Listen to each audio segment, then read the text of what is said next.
പൂച്ചയ്ക്ക് കുഴപ്പമൊന്നുമില്ലല്ലോ ലൈലി. പേടിക്കേണ്ട, സഹായം വരുന്നുണ്ട്. നിനക്ക് സുഖമാകും. പേടിക്കേണ്ട, ഞാൻ ഇവിടെയുണ്ട്. എല്ലാം ശരിയാകും. ഇത് വീണ്ടും ആക്രമിക്കുമോ?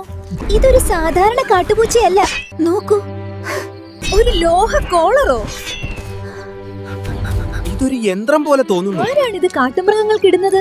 ഇതൊരു സാധാരണ ചിപ്പല്ല, ഇതിനൊരു പ്രത്യേകതയുണ്ട്. ഇതൊരു സാധാരണ ട്രാക്കറായി തോന്നുന്നില്ല. ഭയമാണ് ഇതിനെ ക്രൂരമാക്കിയത്. ഇതിന്റെ സ്വഭാവമല്ല. നമ്മൾ വിചാരിച്ചതിലും വലിയ കാര്യമാണെന്ന് തോന്നുന്നു. ലൈലി സൂക്ഷിക്കണം. നമ്മൾ ആ കാട്ടിലേക്ക് പോകരുത്. അലൻ, കഴിഞ്ഞ രാത്രി ഞാൻ എന്തോ വിചിത്രമായ ശബ്ദം കേട്ടു. അത് വളരെ അപകടകരമാണ്. നാം ഇപ്പോൾ ഒരു വലിയ പ്രതിസന്ധിയിലാണ്.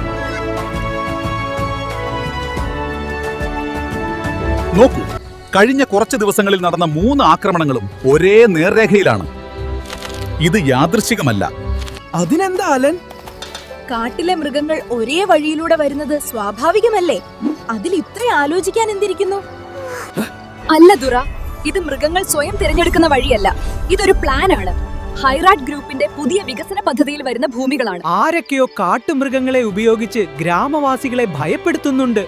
ആളുകൾ ഭയന്ന് തങ്ങളുടെ കൃഷിഭൂമികളും വീടുകളും ഉപേക്ഷിച്ചു പോവുകയാണെങ്കിൽ ആരെങ്കിലും ഈ ഭൂമികൾ കുറഞ്ഞ വിലയ്ക്ക് വാങ്ങാൻ തയ്യാറാകും. പക്ഷേ എന്തിന്? അവർ മറ്റൊരു വിധത്തിൽ നിങ്ങളുടെ ഭൂമി പിടിച്ചെടുക്കാൻ ശ്രമിക്കുകയാണ്. ഞങ്ങളെ രോഗം പരത്തുന്ന തീവ്രവാദികൾ എന്ന് വിളിച്ചാണ് അവർ നമ്മുടെ നാട്ടിൽ അതിക്രമിച്ചു കയറിയത്. എനിക്കവരെ തടയണം. നമ്മൾ ഒരുമിച്ച് പോകും. ഇവിടെ നിന്ന് അവരെ കാണുന്നുണ്ട്. അവരെ നേരിടണം. നമുക്ക് ഇറങ്ങണം. എന്നാൽ ഇത് അപകടകരമല്ലേ?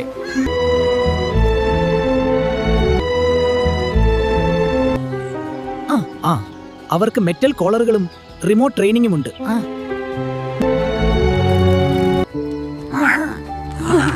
എനിക്കെന്തോ പേടിയാകുന്നു. പേടിക്കേണ്ട, നമുക്കിത് നേരിടാം. നീ സുഖമായല്ലോ. തമ്മിലടിച്ച് നേരം പോക്കണ നേരത്ത് എന്നെ സവാരിക്ക് കൊണ്ടുപോവാനാണോ? കൊള്ളക്കാർ രാജാവാകണ കാലത്ത് കാട്ടിലെ നിയമം മാറ്റി എഴുതണ നേരത്ത് കാവൽക്കാർ ഉറങ്ങിയാൽ കാട് കാക്കാനാരുങ്ങ്. ശക്തിയുള്ളവർ ശബ്ദുയർത്താൻ പേടിച്ചാൽ പാവങ്ങൾക്ക് ആരുണ്ട്?